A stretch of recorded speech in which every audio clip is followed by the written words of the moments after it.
welcome once again to M5's English language learning programme, Let's Speak English. I'm Gav Duncan and I'm here on your TV to help you learn English. Now, are you sitting comfortably? Yes? Good. And are you ready for today's lesson? Yes? Good. Okay, well let's learn English together. And hello people, yes we're back. We're here in front of your TV and we're ready. So, are you all ready too? Are you all ready to get started on this, the best day of the week? Yes people, it's Friday once again. Friday has rolled around and come to greet us like a large puppy. Hello Friday, nice to see you. All right, well, we're all set here. The crew are poised, ready to get the show on the road. So let's do that. Let's get this beast of a show out of its cage and onto your screens. All right, now who remembers what we were up to yesterday? Yes, of course, I know that. You all remember, don't you? We were looking at the present perfect, weren't we? Yes. We were looking at the present perfect and we were looking at that tense in a certain situation, weren't we? Yes. We were thinking about using the present perfect to talk about, to ask about life experience. Things which have or haven't happened in our lives to date so far until the time of speaking, until now. And we were listening to that rather strange song, that song which was originally released in 1976 or 1977, but it was re-released in 1982 when it became a big hit. Now, before we get stuck into the rest of that weird song, and let's face it, it is a weird song, isn't it? I mean, I know that it was written in the 1970s, but this song is one of the cheesiest songs in the history of the world. All right, more of that later, but I just wanted to highlight the prefix we just saw, re. I used it in the sentence about Charlene's hit single. I said that this song was originally released. It was made available to the public. It was released in 1976 or 1977. Okay, but it wasn't a big hit then. Then, a few years later, it was re-released. Re, the prefix meaning again, once more. So, from that sentence, we can see that this single was released, was offered to the public in the late 70s, and then a few years later it was re-released. It was made available to the public again. Okay, and what do we know about the other woman? Well, what can we remember? What do we know about this other woman? Do we know her name? Nope. Do we know where she lives? Nope. Do we know what her nationality is, or where she went to school, or when she was born, or what her parents did? Nope, nope, nope, and nope. We don't know a lot about her, do we? Nope. Okay, well, let's concentrate on what we do know, not on what we don't know. How about that?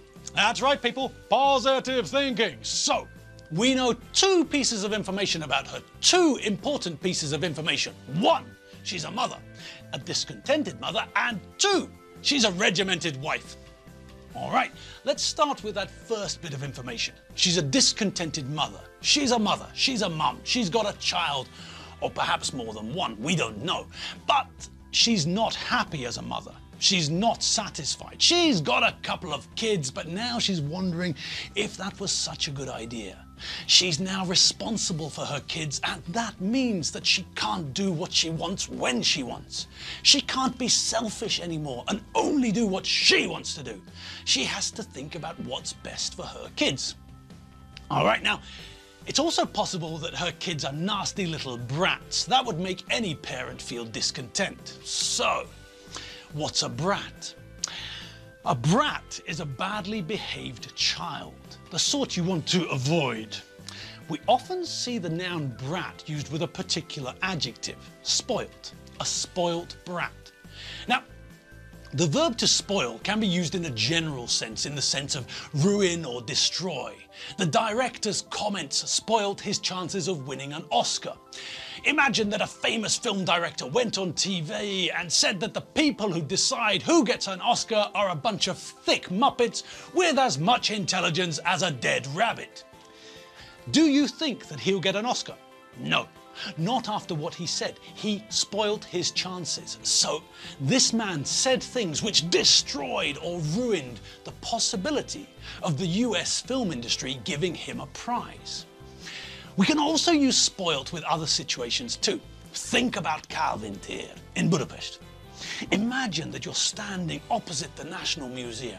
Now look to the left, to Brody Sándor utca. Okay, now scan to the right, pan across the front of the museum and past Múzeum utca. Now scan further to your right. What can you see? Yes, there, next to the Hungarian National Museum, some blind idiot, some biscuit-brained halfwit, thought it would be a good idea to build a horrible modern glass monkey of a building. So, the Hungarian National Museum, and next to it, yes, a glass cube. Horrible. And that, in my opinion, ruins the view. Look from this point, a beautiful building, turn your head and oh my God, what the hell is that glass thing? Who was the brain-damaged drunk monkey who thought that that was a good idea? So we can spoil or ruin a view as well. We can also think about other things which spoil things. Imagine that you go for a picnic. And then, in the middle of the picnic, when you're enjoying your cucumber and egg sandwich, it starts to rain like a monsoon. And you have to quickly grab all of the picnic things and run to the car. And then you have to drive home wet, hungry, and irritated. And when someone asks you how your picnic was, you could say, well, it started well, but then the rain spoilt it.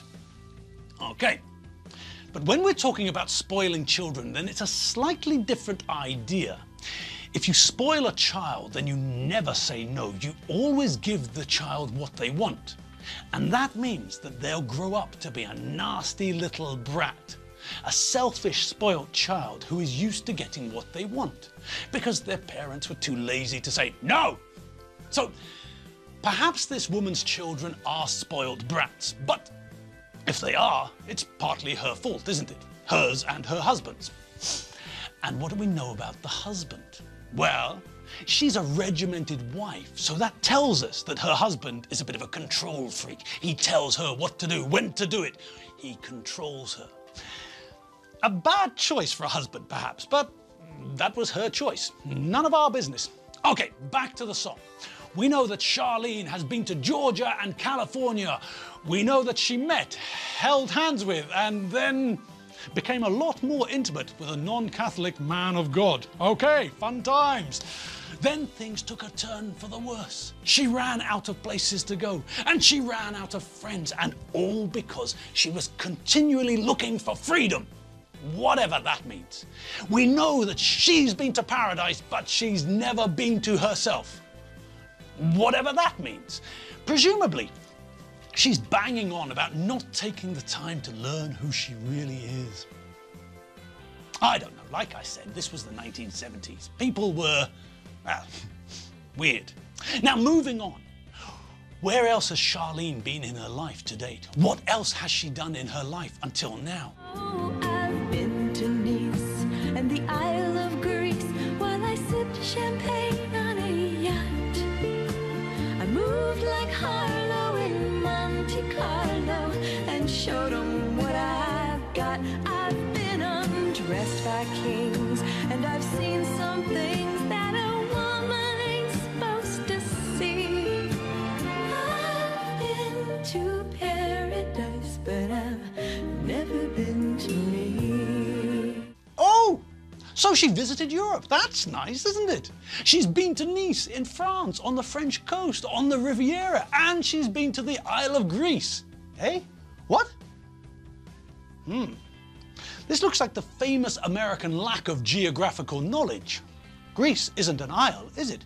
No. An isle is another word for an island. There are Greek islands, but Greece isn't an island. Oh well, back to school for Charlene. No, in actual fact, I think I can see why she said that. It's all about the rhyme, isn't it? Yes, she needs something to rhyme with Nice and thinks about Greek islands, Cyprus, well, the Greek half, Lesbos, Corfu, Rhodes, nope. None of those rhyme with Nice. Okay, moving on. She sipped champagne on a yacht. Blimey! The verb to sip, to drink something in very small amounts. Possibly because the liquid is very hot, but possibly because it's more elegant. You don't just throw a glass of champagne down your throat like a shot of palinka, do you? No, it's not elegant. It's not very stylish. What else? She's moved like Harlow in Monte Carlo. What a rhyme! Who's Harlow? Well, who was Harlow? Harlow was Jean Harlow, this woman. And, well, all I know is that Jean Harlow was a sex symbol, so presumably Charlene danced and walked about the place in a sexy manner, showing them what she's got. Fine, whatever takes your fancy. And what does that lead to? Blimey! Yes, blimey! She's been undressed by kings. Caw, blimey! Maybe it was this bloke. Or maybe this bloke. Blimey. Well, let's move on, shall we? So, after some kings undressed her, she reveals that she's seen some things that a woman ain't supposed to see. Now, before we get started on what these things are, these mysterious things that women aren't meant to see, let's think about this word, ain't. What's this all about? Now, ain't is a substandard English abbreviation. There's that prefix again, sub, meaning under. So, if I tell you that this language is substandard, then you know that this isn't considered to be good English. If the minimum requirement for your test result is 75% and you get 73%, then that means that your test is substandard. It's not good enough. And the same is true here. Ain't is a contraction. Originally, it was a contraction of am not, but now you can hear people use it as a contraction, a substandard contraction of am not, are not, and also is not. Now, this isn't a word that we should use. It's a very primitive, substandard contraction. If you use this, you have to be aware that you're communicating a lot about yourself. You're telling other people that your education is substandard, that your intelligence is also perhaps subnormal. Some people, like a lot of people who live in and around London, use this to show how cool and hip and street they are. But that only works if you're a spotty teenager, really. To be honest, there's only one area where this contraction gets used without people really judging, really looking down on the person who said it, and that's in music. That's about the only place where you see this word being used without people like me complaining. When someone's writing the lyrics to a song, they're thinking about two things, rhythm and rhyme. Now, we can see what chasing rhymes can do. Charlene changed the geographical status of Greece for one thing, and Lenny Kravitz destroyed English grammar in his song for another. But when we're thinking about the rhythm of a line, then sometimes we end up with too many syllables. Am not, 2 words, 2 syllables. Aren't is 1 syllable, but isn't is 2 again. So songwriters often use the substandard English contraction ain't, because it fits the rhythm better. It's only got 1 syllable, and they can use it for all the subject forms. Okay, we're almost done, but there's one mystery left. What aren't women supposed to see? I'm not sure. This is a strange one, isn't it? It happened just after she'd been undressed by kings. So, what do we think? Well, it's obvious, isn't it? Yes, there she is, undressed in the king's palace. And obviously, she saw the inside of the boys' changing room or toilets or something like that. That's the only logical explanation, isn't it? Only boys and men are allowed inside the gents' toilet. And so, this is something that women aren't supposed to see. And Charlene obviously had a quick look. That's all. All right, people, it's time for us to wrap things up. It's time for me to go home, and it's time for you to get the dog, cat, and parrot sorted out. After that, you can start getting ready. Friday night is coming, so you all know the drill. Shower or bath, soap, shampoo, rubber duck. Then, when you're as clean as a very clean thing, get out, dry yourself, and then bung on some antiperspirant. Drench your armpits in chemicals to stop you from smelling like a homeless dinosaur's armpits later on. Then, glad rags on, fancy Friday shoes on your feet, head out into the world to meet up with your friends and start the weekend. I'll see you all on Monday. See you after the weekend. Have fun. www.mediaclick.hu. Bye!